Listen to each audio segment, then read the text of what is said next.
નમસ્તે વિદ્યાર્થી મિત્રો, આપ સૌનું સ્વાગત છે પ્રદ્યુમ્ન પાઠશાળામાં. ધોરણ 9 ગણિત વિષયનું પ્રથમ ચેપ્ટર એટલે કે સંખ્યા પદ્ધતિ, જેના આપણે સ્વાધ્યાય 1.3ના 2 દાખલા જોઈ ગયા અને આ વિડીયોમાં આપણે ત્રીજો દાખલો જોઈશું. ત્રીજો દાખલો આપણે શું કહે છે? એ આ પ્રમાણે કહે છે, p પૂર્ણાંક હોય અને q શૂન્યતર પૂર્ણાંક હોય. p પૂર્ણાંક એટલે કે આપણે જ્યારે થિયરીનો લેક્ચર જોયો ત્યારે એમાં આપણે શીખી ગયા કે p પૂર્ણાંક અને q શૂન્યતર પૂર્ણાંક કોને કહે? તો કે p પૂર્ણાંક અને q શૂન્યતર પૂર્ણાંક એટલે કે p છેદમાં q સ્વરૂપમાં અહીંયા આપણને જે સંખ્યા આપેલ છે તેને આપણે લખવાની. તો એટલે કે જોઈએ તો કે આ પ્રમાણે કે અહીંયા ઋણ સંખ્યા કોઈ પણ આવશે, ઋણ સંખ્યા 0 અને ધન સંખ્યા, આ દરેક સંખ્યા અહીંયા p ના સ્થાન ઉપર આવશે.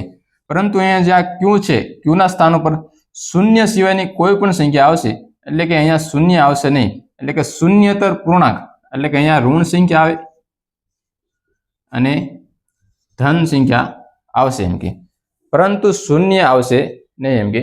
તો અહીંયા આપણે જોયું તો આને p છેદમાં q સ્વરૂપમાં આપણે દર્શાવી શકીએ. તો જોઈએ પ્રથમ દાખલો, તે આપણને શું કહે છે?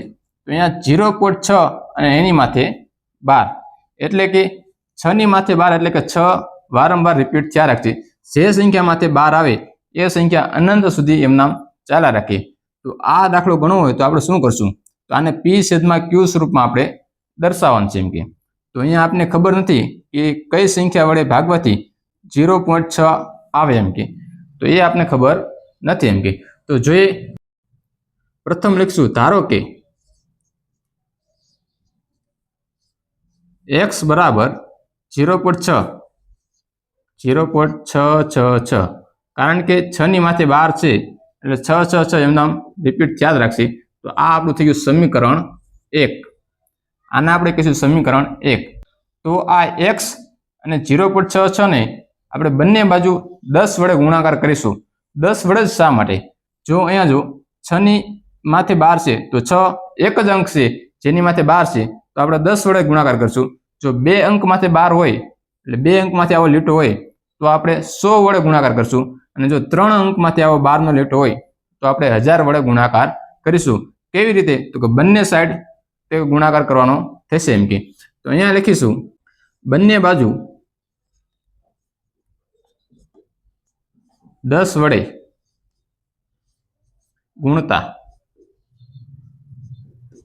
હવે આ બંને બાજુ આપણે 10 વડે ગુણવાના. તો x ને 10 સાથે ગુણીશું તો શું થશે? તો કે 10x બરાબર ના બરાબર. હવે અહીંયા 0.66 છે તેને આપણે 10 સાથે ગુણવાના. તો 10 સાથે ગુણવાના હોય તો શું થશે? તો 1 પોઈન્ટ અહીંયા આવી જશે. એટલે જો 100 સાથે ગુણવાના હોય તો 2 પોઈન્ટ, 1000 સાથે હોય તો 3 પોઈન્ટ આ બાજુ ખસે એમ કે. તો આપણે 10 સાથે ગુણવાના, 10 માં 1 શૂન્ય હોય એટલે 1 પોઈન્ટ આ બાજુ જશે. તો અહીંયા લખશું 6.666 એમનામ અનંત સુધી રિપીટ થશે. અને અહીંયા કહીશું આપણે સમીકરણ 2. ત્યારબાદ સમીકરણ 2 માંથી સમીકરણ 1 ને બાદ કરવાનું. એટલે અહીંયા લખશું સમીકરણ 2 માંથી આ સમીકરણ 1 ને બાદ કરતા, સમીકરણ 1 ને બાદ કરતા. તો સૌ પ્રથમ આપણે લખી નાખીશું સમીકરણ 2 અને ત્યારબાદ લખશું સમીકરણ 1. સમીકરણ 2 10x, અહીંયા સમીકરણ 2, હવે લખશું સમીકરણ 1. અહીંયા થઈ ગયું સમીકરણ 1. હવે સમીકરણ 2 માંથી સમીકરણ 1 ને બાદ કરવાનું. એટલે હવે આપણે કરીશું બાદબાકી. અહીંયા જો 10 માંથી x ને બાદ કરો એટલે વચ્ચે 9x, 9x ત્યારબાદ બરાબર ના બરાબર. અહીંયા 6 અને અહીંયા 0, તો 6 માંથી 0 જાય તો અહીંયા 6 ના 6 આવશે, અને અહીંયા બધા 6 છે તે બધા બાદ થઈ જશે એટલે અહીંયા 0 0 આવી જશે. હવે આપણે અહીંયા 9x બરાબર 6 મળ્યા. તો હવે આપણે અહીંયા લખીશું 9x બરાબર 6. અહીંયા જે x છે તે x હંમેશા એકલો હોવો જોઈએ. આપણે x ની કિંમત મેળવવાની તો x હંમેશા કેવો હોવો જોઈએ? તો કે એકલો હોવો જોઈએ. તો 9 રહ્યા અહીંયા ગુણાકારમાં છે x ની સાથે, તો ક્યાં જશે? તો અહીંયા ભાગાકારમાં જશે. તો આ પ્રમાણે થશે x બરાબર 6/9. હવે આ બેમાં જે સામાન્ય હોય તે ઉડશે તો જોઈએ તો કે 2 તેરી 6 થાય અને અહીંયા જોઈએ તો 3 તેરી 9 થાય। આ લખવાનું કારણ એટલા માટે કારણ કે ઘણા વિદ્યાર્થીઓને છેદ ઉડાડતા આવડતું નથી તો અહીંયા 3 3 જતા રહેશે એટલે વચ્ચે આપણે 2/3 તો અહીંયા આવશે x બરાબર 2/3 તો આ આપણો થઈ ગયો જવાબ। હવે જોઈએ દાખલા નંબર 2 તો આમાં પણ આપણે જે પ્રથમ દાખલો ગણ્યો તે જ પ્રમાણે આપણે ગણીશું। તો અહીંયા લખીશું ધારો કે x બરાબર તો અહીંયા જો 0.47 છે તો 0.47 માં 7 ની માથે 12 ની નિશાની છે એમ કે તો 7 ની માથે 12 ની નિશાની છે તો 7 રહ્યા તે વારંવાર રિપીટ એમ નામ થયા રાખશે એમ કે તો અહીંયા આપણે લખીશું 0.4 અને પછી 7 વારંવાર રિપીટ થાય એટલે 7 7 7 7 એવી રીતે લખીશું। અહીંયા આવશે આ આપણું સમીકરણ 1। ત્યારબાદ તો અહીંયા એક અંકની માથે 12 ની નિશાની છે એમ કે તો આપણે બંને બાજુ 10 વડે ગુણાકાર કરીશું। જો 2 અંકની માથે 12 ની નિશાની હોય તો બંને બાજુ 100 વડે, 3 માથે હોય તો બંને બાજુ 1000 વડે। તો અહીંયા લખીશું બંને બાજુ 10 વડે ગુણતા બંને બાજુ 10 વડે ગુણતા અહીંયા 10 વડે ગુણીશું તો અહીંયા થઈ જશે 10x બરાબર અહીંયા 10 વડે ગુણીશું તો 1 પોઈન્ટ આ બાજુ આવશે એટલે થઈ જશે 4.777। આ થઈ ગયું આપણું સમીકરણ 2। ત્યારબાદ શું કરીશું તો સમીકરણ 2 માંથી સમીકરણ 1 ને બાદ કરીશું। તો અહીંયા લખીશું સમીકરણ 2 માંથી સમીકરણ 1 બાદ કરતા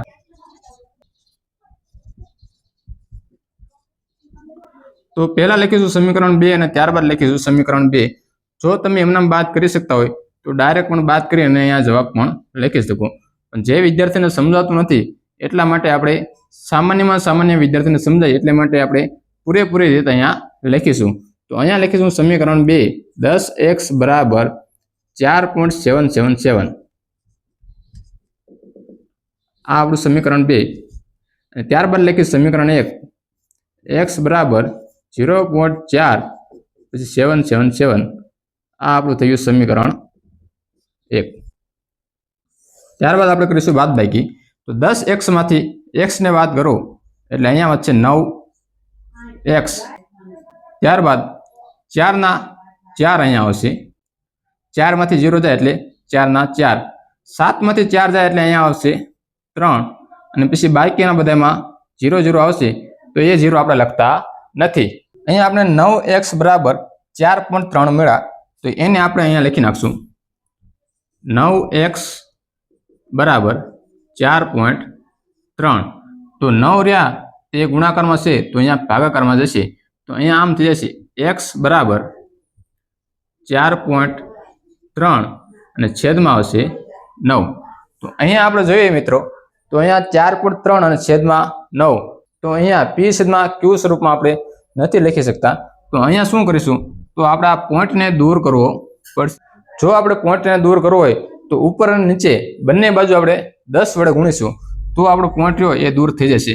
10 વડે જ શા માટે કારણ કે અહીંયા જો 10 વડે ગુણીશું તો આ પોઈન્ટ રહ્યો તે અહીંયા આવી જશે તો આ 43 એમનામ પૂરા થઈ જશે એમ કે તો અહીંયા આપણે લખીશું x બરાબર 4.3 ગુણ્યા 10 છેદમાં 9 ગુણ્યા 10 તો આમાં અહીંયા થઈ જશે 4.3 ને 10 સાથે ગુણીશું તો પોઈન્ટ ક્યાં જશે તો કે આ બાજુ જતો રહેશે એમ કે જો ગુણાકાર કરવાનો હોય ત્યારે પોઈન્ટ આ બાજુ જતો રહે તો અહીંયા થઈ જશે 43 અને 9 ગુણ્યા તો આ થઈ ગયો આપણો જવાબ।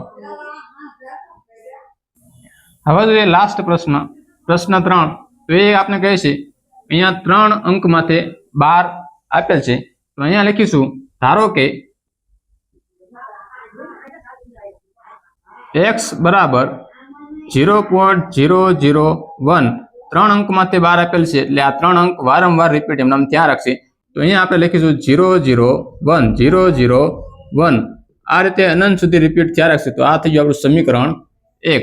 હવે શું કરીશું તો સમીકરણ 1 આપને આપેલું છે તો એને આપણે ગુણીશું પણ કેટલા વડે તો અહીંયા આપણે 3 અંક માથે 12 ની નિશાની આપેલ છે તો આપણે 1000 વડે ગુણીશું તો અહીંયા લખીશું બંને બાજુ 1000 વડે ગુણતા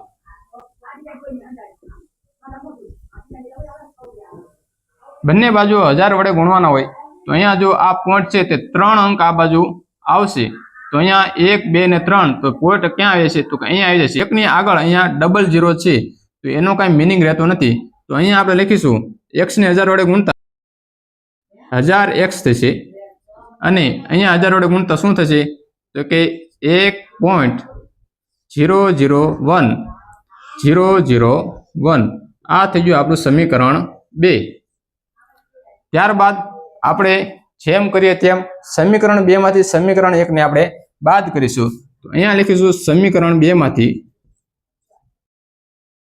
સમીકરણ 1 બાદ કરતા તો પ્રથમ આપણે સમીકરણ 2 લખીશું અને ત્યારબાદ સમીકરણ 1 ને લખીશું તો સમીકરણ 2 1000x બરાબર 1.001001 આ આપણું થઈ ગયું સમીકરણ 2 ત્યારબાદ લખીશું સમીકરણ 1 તો x બરાબર 0.001001 આ આપણું સમીકરણ 1 હવે આપણે અહીંયા બાદબાકી કરીશું 1000x માંથી 1x ને બાદ કરવાનું તો અહીંયા વધશે 999x ત્યારબાદ 1 માંથી 0 જાય તો અહીંયા આવશે 1 બાકીમાં જો તો 001 તે અનંત સુધી જશે તો એ બધું બાદ થઈ જશે તો ત્યાં કાંઈ આવશે નહીં તો અહીંયા આપણે 00 આવી શકે તો અહીંયા માત્ર આપણી પાસે 999x બરાબર 1 આવે છે એમ કે તો અહીંયા લખીશું